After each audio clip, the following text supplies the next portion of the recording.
All right, so now we're going to go into a ISO and activation series. You can use a tennis ball or lacrosse ball, or you don't have to use anything, but I like to put a ball behind the knee. And what that'll do is just help you keep that knee locked in to that angle. So what we're going to do is, these are hip cars. So what we're going to do is kick that foot straight up where you feel that hamstring firing. Draw a big circle with the knee, come back down, kick straight out like a fire hydrant, draw a big circle with that knee back around. So that would be 1 rep. All right, we're gonna go like 5 to 6 reps. I'll show you from the front. What you wanna do is make sure your hips don't shift a ton here. So just take whatever you got, right? So if I go like this, obviously I can get further. Just take whatever you got. If it's not a lot, like my hips are pretty tight, all right, I'm just gonna take what I have.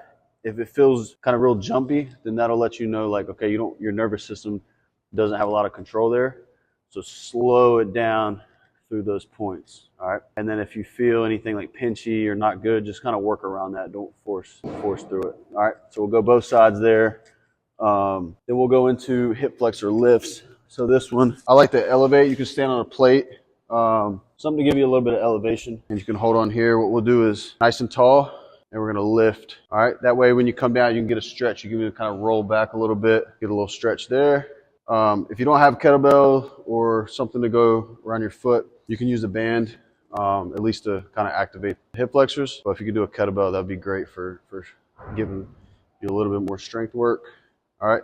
What you can also do is if you get a lighter one, you can come up, out, back in, down. All right. So for me, I got one side that's way stronger. Like this side's gonna be way stronger. So I know I need to give this right side a little more attention and control the weight a little better. But both of these options, like 6 to 10 reps. I usually go like 6 to 8 on both. But try to fatigue that muscle. And if you're using a band as activation, you can just kind of fire those up, do 2 sets of 10, switch, marches, 2 sets of 10. All right. And then for the last one for the hamstrings, we're gonna do a hamstring bridge. So right here, the goal is to hit 15 to 20 seconds. So the easier route would be to bring that heel closer to you. All right, so it's pretty easy. If you can hold that for longer than 15 to 20 seconds, we're going to keep taking that leg out further and further. So I would say start a little bit on the easier side and then work your way. Ideally, you'll be able to get your leg almost straight. And then right here, butt off the ground, you're holding for 15 seconds or 20 max.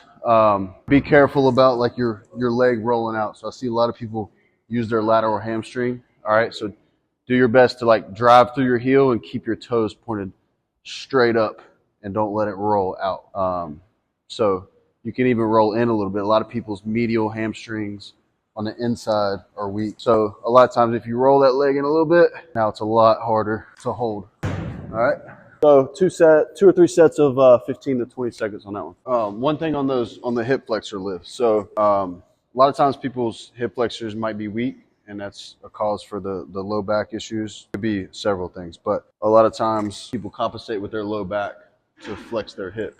So if you're lifting your hip here and you round at the low back, now we're getting that low back involved as you flex your hip. So when you come up, sometimes people, if it's too heavy or you just have that programmed in your mind, you're gonna come up and do this. All right, so we need to make sure we keep that curvature in your low back. Come up, keep this nice and neutral, so nothing's really moving except that flexion at the hip right here. So you can practice a little bit.